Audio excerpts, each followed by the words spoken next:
Attorney Yang, musta? Attorney Yang, tungkol po sa nag-viral na pagsipa ng security guard sa isang estudyante, ano po kaya ang maaring liability ng security guard sa ginawa niya? So unahin muna natin kung meron bang criminal liability ang security guard sa ginawa niyang pagsipa dun sa estudyante. Okay, kailangan nating mag-distinguish kung menor de edad ba o of legal age ang estudyanteng yon. Dahil kung menor de edad ang estudyante o below 18 years old, maaaring maging criminally liable ang security guard for child abuse under Republic Act 7610 or yung child abuse law natin. Pag sinabi mong child abuse, ito ay tumutukoy sa maltreatment. Kasama dito yung psychological abuse, physical abuse, neglect, cruelty, at marami pang iba, no? Pero dito sa sitwasyon na to, makikita mo dito kung merong physical abuse at cruelty. Kaya kailangan nating malaman kung of legal age ba o menor de edad yung estudyante. So ngayon, kung ang estudyante ay of legal age or 18 years old and above, maaaring maging criminally liable ang security guard for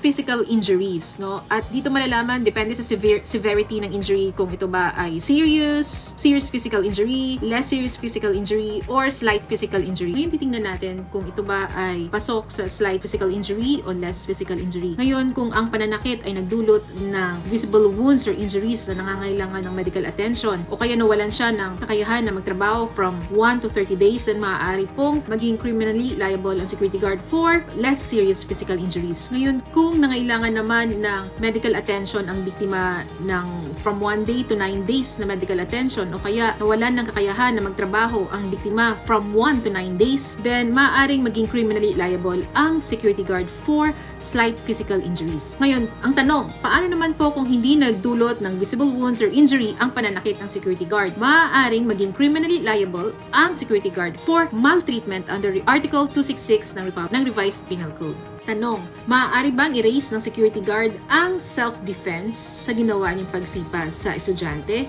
Ang sagot po natin dyan ay hindi. Dahil para ma-prove mo yung self-defense, dapat po yung means na i-employ ng security guard ay dapat reasonably necessary. Meron pong reasonable necessity. Kaya para i-prevent o i-repel mo yung pag-atake sa'yo. Ngayon, yung ginawa ng security guard nung hinampas-hampas siya ng bulaklak, yung ginawa niya, nung pinrevent niya o nirepel niya yung attack, dinipensa yung sarili niya, ginanon niya, kinover up niya yung sarili niya, yun, okay po yun. Pero nung siya na mismo ang sumipa dun sa estudyante, hindi na po matatawag ng self-defense yun. Dahil this time, may unlawful aggression ka nang ginawa. No? Ikaw na ang may ginawa ngayong unlawful act. No? Kaya kailangan para ma-justify mo yung self-defense mo, kailangan yung means na i-employ mo para i-prevent mo, i-repel ang atake ng aggressor ay dapat reasonably necessary. So yung pagsipa ba ay reasonably necessary para i-prevent mo o i-repel ang attack? Hindi, di ba? So hindi po pwedeng erase yung self-defense. Sa usaping employment naman, maaari bang maging administratively liable ang security guard sa ginawa niyang pagsipa sa estudyante habang nandun sa establishment ng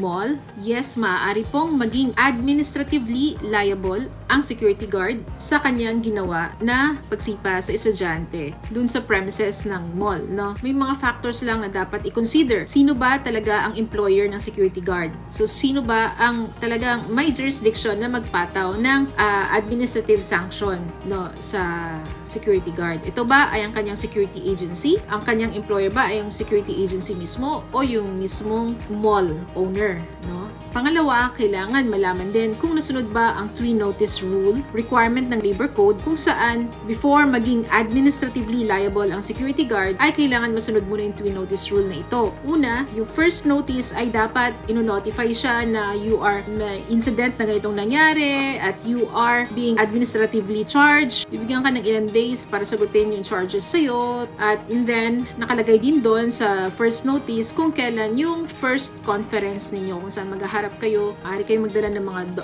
documentary evidence niyo at mga witnesses para suportahan ng inyong posisyon, no? After ng first notice, magkakaroon ng investigation. Papaalam sa iyo kung ano ang result ng investigation at doon nila ipapaalam sa iyo kung ano ang kanilang findings, kung ikaw ba ay administratively liable o dismiss ang charges sa iyo. Kaya doon sa binalita na tinanggal agad ng mall owner yung security guard from the post, maaari pong ang posibilidad ay nirelieve lamang po ang security guard at ito ay binalik sa security agency. Kung yun po ang sitwasyon, if that's the case po, then ang security agency po ang may karapatan na mag-sanction sa security guard at hindi po ang mall owner. Yun lamang po, and always remember, God is blessing us so we can be a blessing to others. This is your friend in neighborhood attorney, Attorney Yang.